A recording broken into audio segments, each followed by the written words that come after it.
CMR jewellery మన కాకినాడలో అతిపెద్ద జ్యువెలరీ షోరూమ్ మార్చి 30న గొప్ప ప్రారంభం. ఇతనికి సంపద సృష్టించడం తెలియదు. ఈ రోజు నేను చెప్తున్నా, కడప స్టీల్ ప్లాంట్ వచ్చుంటే కొన్ని వేల మందికి ఉద్యోగాలు వచ్చేటివి. ఆ స్టీల్ ఉద్యోగాలు వస్తే వాళ్ళందరికీ కొనుగోలు శక్తి పెరిగేది.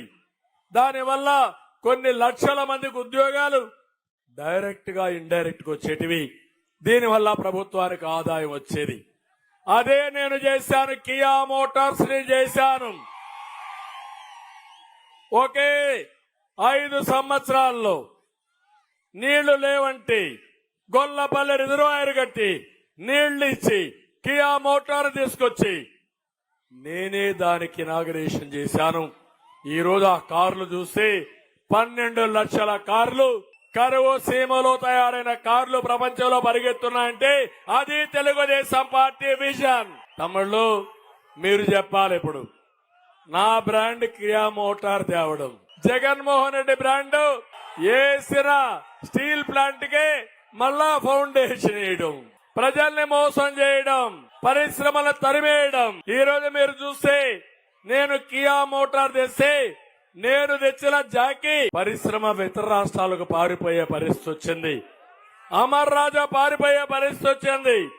దేనికోసం? కప్పం కట్టలేక, వీళ్ళ దౌర్జన్యాలు భరించలేక వాళ్ళు పారిపోతే తమ్ముళ్ళకు ఉద్యోగాలు వస్తాయని అడుగుతున్నా. మీ బ్రతికేంటని అడుగుతున్నా.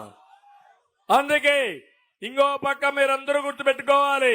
ఈ జగన్మోహన్ రెడ్డి పరిస్థితి ఉంటుందంటే ఒక ఉదాహరణ చెప్తున్నా. సీమ గతిని మార్చేది నీళ్లు, విద్య, పరిశ్రమలు, మౌలిక సదుపాయాలు. ఇవి చేస్తే రాయలసీమ కోనసీమగా తయారవుతుంది. కోనసీమ కంటే మిన్నగా తయారవుతుంది. ఎందుకు ఈ మాట వాడుతున్నానంటే కోనసీమలో ఒక కొబ్బరి చెట్లే వస్తాయి, లేకపోతే వరి పండుతుంది, కొన్ని వాణిజ్య పంటలే వస్తాయి. రాయలసీమలో పండని పంట లేదు. ఒక్క అరటేసుకుంటే, ఒక చీని వేసుకుంటే, కూరగాయలు పండిస్తే సిరులు పండే భూములు ఉన్నాయి, పండించే రైతాంగం ఉంది.